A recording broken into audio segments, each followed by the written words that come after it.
Hi, Miles Sanity 602 reporting to you at the Nightmare Central with day number 19's review of my fourth annual 31 Days of Horror Film Reviews. And in today's review, we're going to be talking about the 1984, Gremlins, which is a 1984 PG comedy horror film from director Joe Dante. Um, One thing I noticed that's kind of ironic about these, is that these videos, these 31 days of horror film reviews, the day is really, sure, it's recorded through a majority of these videos is recorded in the day that I am supposed to review the film, leeching carrying off from the past day, but for the most part actually, all this year's reviews have been taking place at night. My personal realm of pleasure, out of the time zones, but it should be 31 nights of horror film reviews, but days sound better as a title. I don't know what the fuck. I pick up on some strange shit. And here we are with Gremlins. Now this is, like I said before, it's from director Joe Dante. Now Joe Dante is the mastermind who brought you the originator to the Piranha film franchise. And there's like some obscure films, there's some higher budget, well-known films from the Piranha film franchise. But he's the originator, and James Cameron made a sequel to his Piranha. I haven't seen that one. I tend to see that one soon because I like James Cameron. I understand that there's some people there's backlash to James Cameron, but I like James Cameron. I think he's a great director. Um, and there's like a 90s Piranha film that it had I think Mila Kunis. I may be wrong, but I think that there was like a 90s one that had like Mila Kunis, that 70s show, and Meg from Family Guy appearing in it. Then you had the 2010 remake, which is probably the most popular one, and it's cruddy direct-to-video film Prawn 3 Double D. We're gonna talk about Joe Dante's career for a little bit. Um, he did The Howling, and I love The Howling. The Howling is a good movie. Um, it spawned off some shitty sequels, which might be included for year number 5's 31 Days of Horror Film Reviews, which would be 2016's edition. I don't know. I might consider those. I'm not even focusing on this one. Shit, my mind's a little bit off there. Then you have, then you did, Little Soldiers or something. I like that one. Joe Dante's a good director. And this one is, a Steven Spielberg produced film, or presents. Same thing with Poltergeist. Um, I like this more than Poltergeist. Gremlins is similar to another Steven Spielberg movie, Jaws. Is kind of responsible for being this isn't technically considered a Steven Spielberg, but for the most part it's a Joe Dante film. But for the most part, Steven Spielberg created the shitty, silly Jaws, shark, is schlocky, shark genre that has been bursting out of the seams as of late. Um, then with this one, luckily the trend that Gremlins started died off pretty quick. It didn't pop up all of a sudden. And basically, Gremlins is responsible for, like, let's see, you have, like, Critters, Critters probably the best out of all the Gremlins rip-offs, out of all the Gremlins rip-offs, but for the most part, I don't really care for any of the Gremlins films. It's the best out of the bunch, but I don't really care for them much. We got the Troll movies. I fucking hate all the Troll movies. I don't really see the charm behind Troll 2. I fucking hate Troll 2. Um, got the Ghoulies movies. I've seen like Ghoulies 4. Haven't seen the others. Have seen the others, but they look like shitty movies anyways. Munchies. Gremlins is just a movie that spawned off a whole bunch of shit. And is this film like Jaws itself, an overrated movie? Overrated movie that falls into the camp of like its imitator of shittiness? I really don't think so.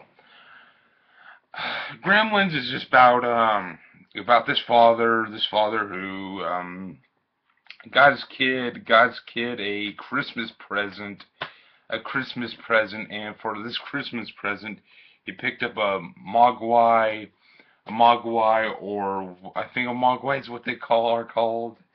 Yeah, a Mogwai, that little fucker, and who basically spawned off all those, those like kind of like um 90s little toys that have like, fuck, I forgot what they are. I'm pretty sure that they were inspired by the Gremlins movies. Those little animated toys that I think you got for like free at like during the late 90s with your Happy Meal at McDonald's. With your Happy Meal at McDonald's, you got those little toys. I think that inspired those too. Gremlins is really a movie that hit the pop culture scene with a big bang. So basically, it's about this father who went off and bought his son a Mogwai from this Indian, from this kid, because this one guy didn't refuse to sell him that Mogwai, and then he had these rules, don't feed him after like 12 o'clock at night, don't feed him, don't get him wet. Don't get them wet, and if you do, then some crazy fucking shit's gonna happen, and all hell's gonna break loose. That's and basically we have Zach Galligan who plays a very likable dude. I love Zach Galligan in this movie. I think that his character is very likable and charming. Like, he's so fucking nice. He's so fucking nice and charming in this movie. It's hard to hate on Zach Galligan. He puts up with a lot of shit. In this movie, he deals with an irritable ass lady in his job. The irritable ass lady in his job. He goes through a lot of shit in this movie. And I find that commendable. I find Zach Galligan to be really commendable dude in this film. So he deals with a lot of shit. He has to deal with a fucking irritating ass Corey Feldman. I think that this came out in '84, when Corey Feldman was came out with another Corey Feldman movie. I think you horror fans might know it. It's fucking Friday the 13th, the final chapter. The fourth Friday the 13th film. Oh god, that movie's overrated. I fucking hate Friday the 13th, the final chapter. But whatever. I changed my mind on that movie a lot. Um, I don't really care for Friday the 13th, the final chapter. It's pretty lame. It's such a shitty movie. But whatever, it's not even good. But Corey Feldman's in it, and I'm not really a big fan of Corey Feldman. I think Corey Feldman's a little shit. A little shit. I don't care for Corey Feldman all that much. Whatever Corey Feldman is in, minus Stand By Me. Stand By Me, he was good in. But other than like Stand By Me, I can't really think of a single thing Corey Feldman wise that I actually care for. But Corey Feldman's in this. He was in the Goonies. He was in the Goonies. I really don't care for the Goonies much. I think the Goonies is horrible. Um, he was in He's been in a lot of overrated '80s movies like The Goonies, The Lost Boys, Friday 13th Final Chapter. Overall, besides Stand By Me is pretty tight. I like Stand By Me, but that's mainly because the other three actors as accompanying him are do a really good job. Jerry O'Connell does a fantastic job in that movie, but Corey Feldman just really drags him down any movie he's in. Um, yeah, so we get Corey Feldman in this. Zach Galligan, helps elevate the Corey Feldman scenes. And, basically, Corey Feldman starts out this whole entire fucking shit by getting the water on the Mogwai, and the Mogwai multiplying and becoming these gremlins who go out on a riot.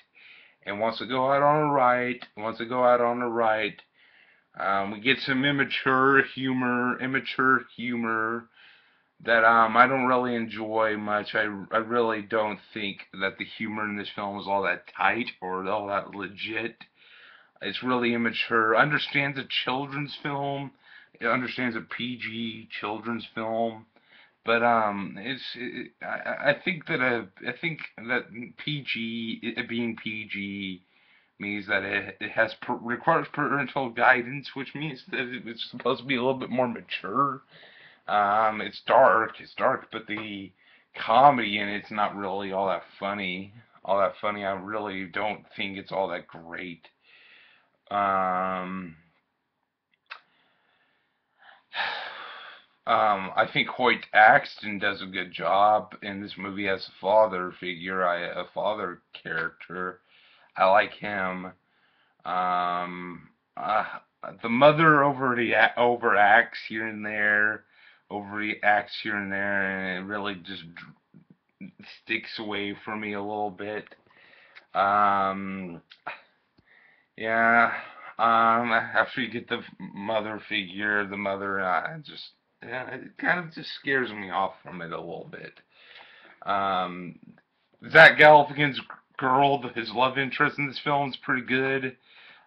They get into some decent confrontations with the Gremlins, some creative fights, but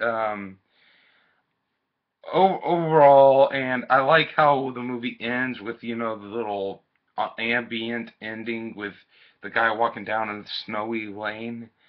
I like that, but overall, I'm not really a big fan of Gremlins. Gremlins. I just really don't care for the film all that much. Um, it's cool if you like it. I know that this film was referred to as like a '80s classic children's film.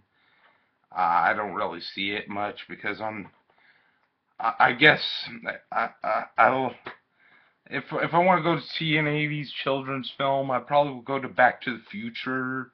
Back to the Future's good. Ferris Bueller's Day Off. Not The Breakfast Club, but some of the John Hughes films are good.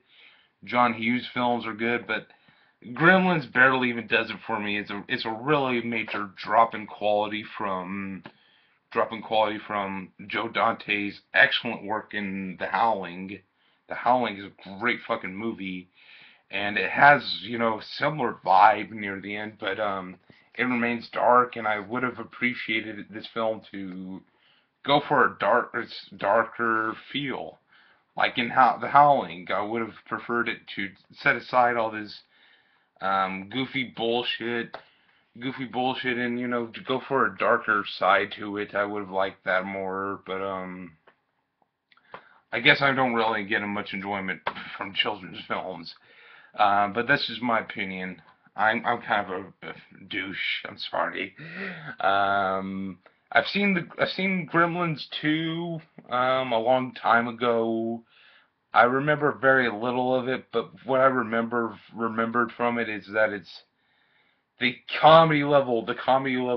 stupid comedy level of this gets boosted up to like an 11, and I really didn't really remember not enjoying Gremlins 2 the next batch. A lot of Gremlins fans were pining for a Gremlins 3. They're not going to get a Gremlins 3, sadly enough. I feel for you. I feel for you. There's a lot of films that I know that I have a very unlikely chance of getting sequels. The very unlikely chance of getting sequels, and I feel for you. I empathize for you people who want a Gremlins 3.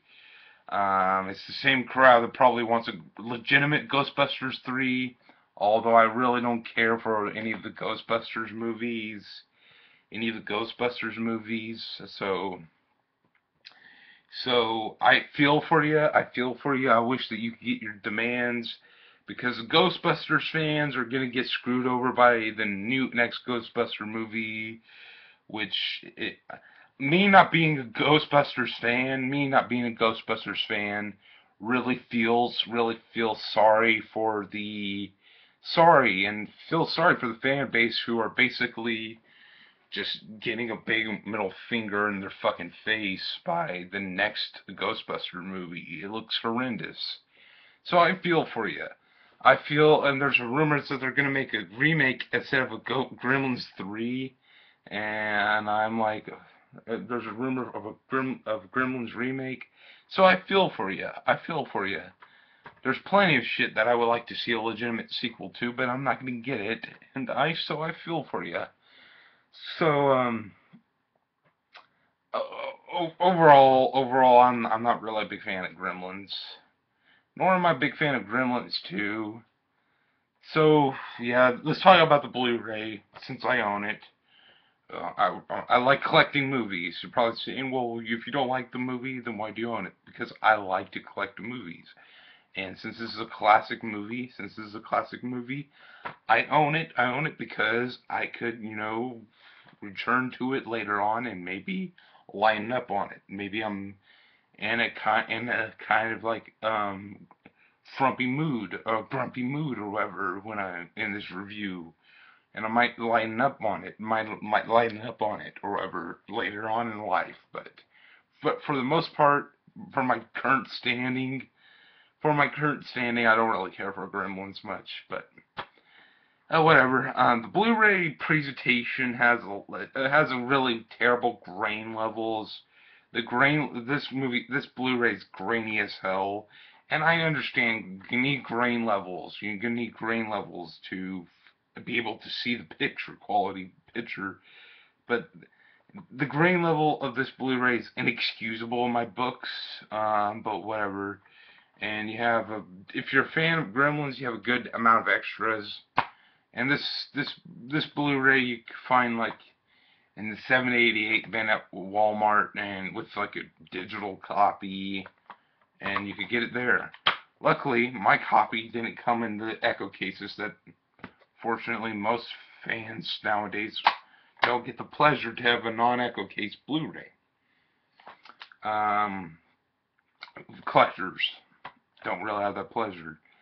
Anyways, this has been day number 19's review of my 4th annual 31 Days of Horror Film Reviews. And I shall be back in a little less than 24 hours with day number 20's review. And you have to wait for that. It may be a little bit later. Day number 20's review may be a little bit later. on. There maybe a little bit later on. It really depends. It really depends because it really depends on a few things. But for the most part, you're gonna eventually get. Eventually gonna watch day number 20's film either today or tomorrow, and you're gonna get it tomorrow, the review tomorrow. But the film is either gonna be watched today or tomorrow for day number 20. So anyways, I hope that you like that one. I hope that you enjoy this video. I'm sorry, and I hope that you hope that you comment, and I hope that you subscribe. I hope that you enjoy the other 19 that came before it, and I hope that you enjoy the other 12 that will come after it, because we only have about 12 more days of this month left, and that's pretty groovy. Anyways, like, comment, subscribe, and I shall see you later. Bye.